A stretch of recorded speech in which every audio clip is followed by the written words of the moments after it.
Então nós vamos ver que Neemias passou algum tempo fora. A Bíblia parece não dar aí a certeza de quanto tempo Neemias esteve de volta lá no reino persa para prestar contas do seu trabalho em Jerusalém.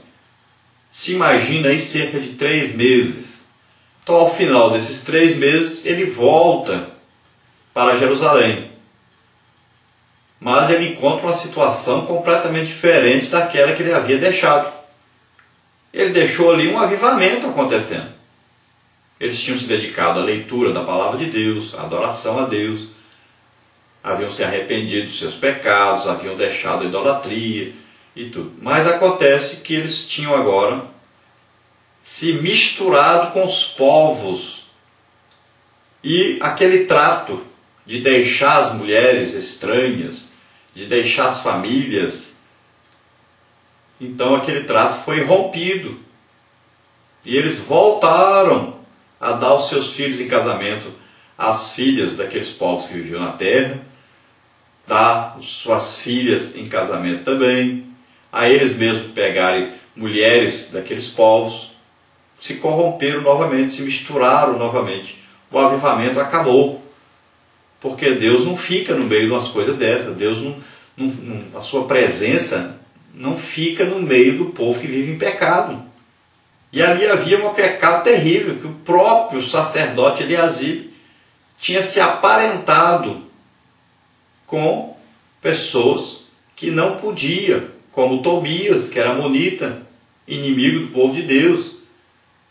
E depois ainda, um descendente seu, filho de Joiada, ainda arranjou uma esposa dentro daqueles povos. E era ainda parente de Sambalate, inimigo do povo de Deus. Então veja só que Neemias chega e começa então a ver o que estava acontecendo. Vê que eles não haviam mudado na realidade, só naquele período que ele esteve lá se mudaram por causa da política. Mas agora ele acha tudo virado ao avesso. E ele então fica muito chateado e vai tomar providência. Nós vimos na lição anterior que a primeira providência é tirar Tobias do templo, o que ele fez. E depois ele vai então fazer uma limpeza nas famílias. Ele vai tirar toda a comunhão com o mundo que existia ali.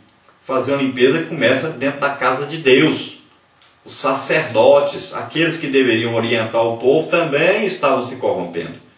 A família sacerdotal estava já misturada também com os cananitas, que aqui são citados aí 3 povos cananitas. Aí os adoditas, os amonitas e os moabitas. E veja que as coisas no Antigo Testamento, elas não são espirituais apenas, mas são materiais.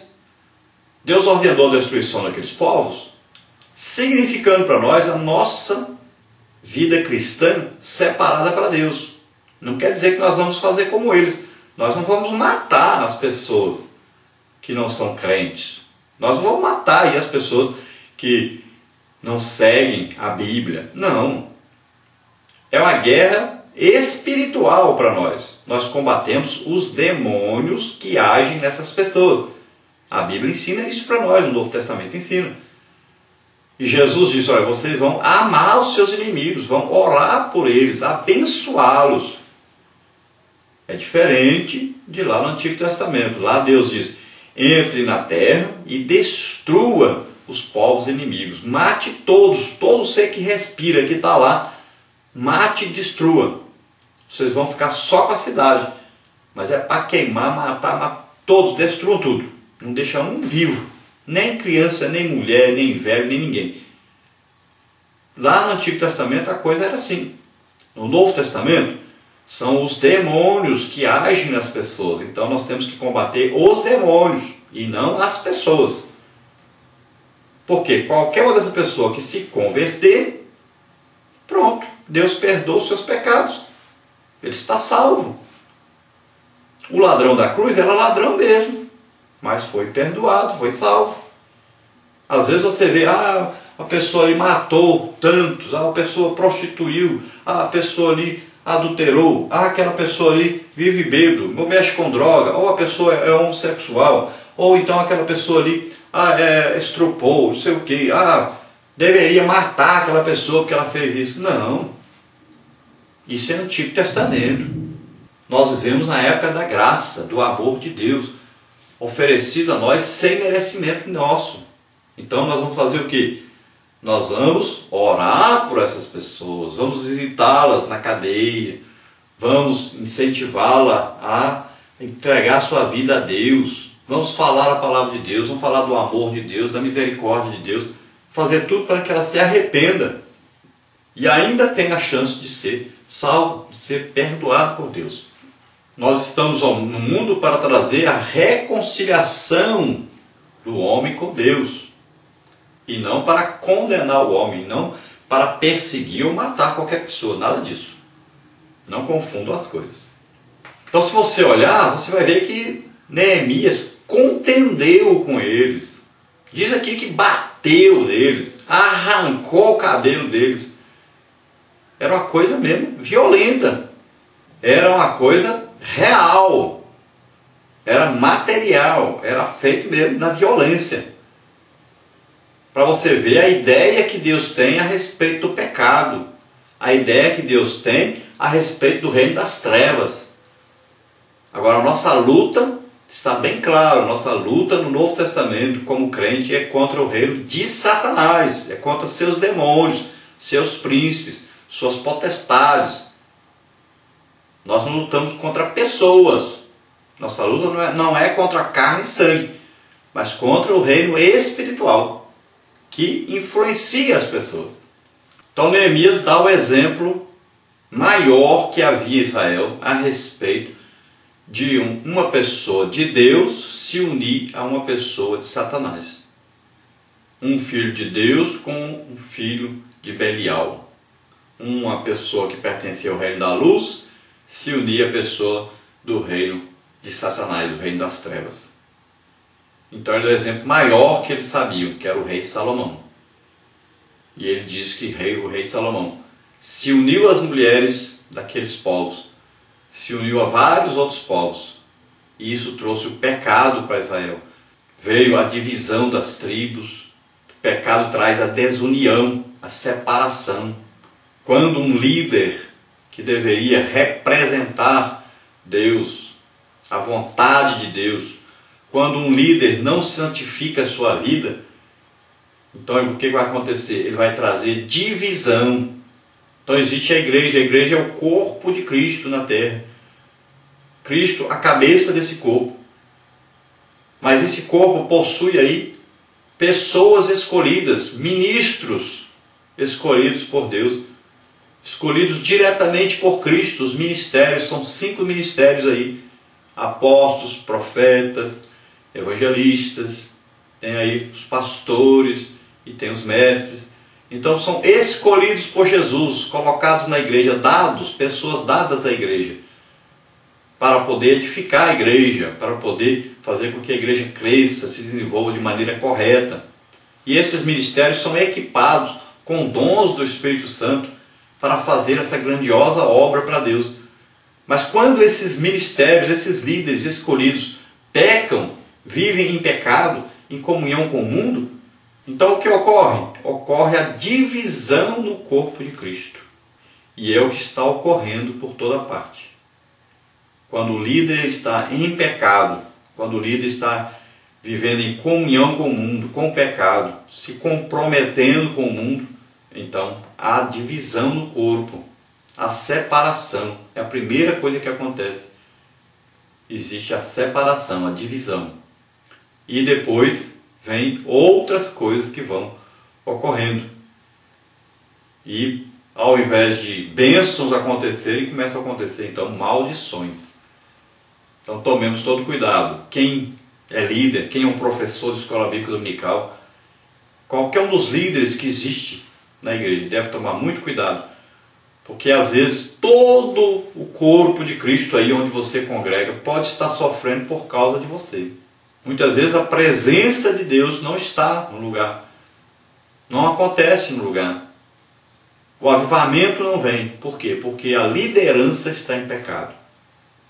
Impede as bênçãos de Deus de acontecer. Porque estão sendo influenciados por demônios e não pelo Espírito Santo. Estão sendo conduzidos por demônios. E aí sempre que Deus quer mandar o avivamento é atrapalhado por esse líder. Então tomemos cuidado, a liderança deve ter uma vida santificada, separada para Deus. A liderança deve parar de amar tanto assim o dinheiro, se comprometer tanto assim por causa de dinheiro, de riquezas, de posses, parar de comprar tanto assim as coisas, para não ficar devendo e depois ter que fazer coisas erradas para pagar as contas. Então tomemos todo cuidado, porque o caminho que está sendo trilhado por vários líderes é um caminho perigosíssimo e que está trazendo muito prejuízo à igreja. Cresce o número de ditos evangélicos, mas decresce o número daqueles que realmente são crentes salvos. Está crescendo o número de pessoas que se dizem evangélicas, mas está decrescendo o número de pessoas que realmente congregam e têm uma vida santificada. Então, nessa lição, nós estamos citando um assunto dentro dos vários assuntos que existem da apostasia de um evangélico, de um crente verdadeiro. Então, é a união com pessoas que não são salvos, não são verdadeiros crentes. Então deve-se tomar muito cuidado com isso. Não podemos, de maneira alguma, um crente aceitar isso, um crente se unir a um descrente em casamento. Isso traz um prejuízo imenso para a obra de Deus, para o corpo de Cristo. E uma coisa está ocorrendo que é interessante. As igrejas que antes não se importavam com isso, são as que mais estão se importando com isso agora. E as igrejas que se importavam muito com isso, estão deixando de se importar com isso. É uma mudança que está ocorrendo. Por que será?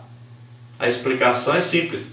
A liderança se corrompendo, esquecendo-se dos principais princípios da palavra de Deus. Será que a água se mistura com óleo? Experimente aí na sua casa. Coloque água num copo, coloque aí um azeite ou então um óleo aí no copo, junto com a água, e vê se mistura um com o outro. Não mistura, vão ficar separados. Por que não se misturam? Porque são completamente diferentes. Assim é o crente com o descrente. Não tem jeito de haver comunhão, não se misturam. Não vai conseguir dar certo isso. Olha, se você vai, de repente ganha uma passagem aérea, vamos dizer assim, você ganhou uma passagem aérea daqui para aí um país distante, onde lá você vai ter hotel de graça, comida de graça, você vai ter uma praia muito linda para ir, para se divertir, você vai ter tudo o que quiser lá. Você não vai gastar nada, ganhou aí. Mas no dia de você embarcar, chega uma pessoa para você e diz: aqui está a passagem, está aí o avião que vai levar você até lá, é tudo gratuito. Agora tem um aviso que nós devemos lhe avisar antes de você partir. Olha, este voo, nesse horário que você está indo, 95% desses voos, o avião cai antes de chegar lá, no seu destino. Mas aqui está a passagem, o avião está aí, e você que decide se você quer ir ou não. Então veja bem, para que você vai fazer isso? Para que você vai arriscar a sua vida? Olha a taxa aí, 95% de chance de você morrer. Então deixe esse negócio para lá, esse prazer para lá, essa alegria que você ia ter, esse prazer. Deixe isso para lá. Para que você vai arriscar sua vida para isso? Assim são os casamentos. Quem escolhe a pessoa que vai casar é você. Ninguém escolhe para você, não. É você que escolhe. Você não é obrigado a casar com essa pessoa.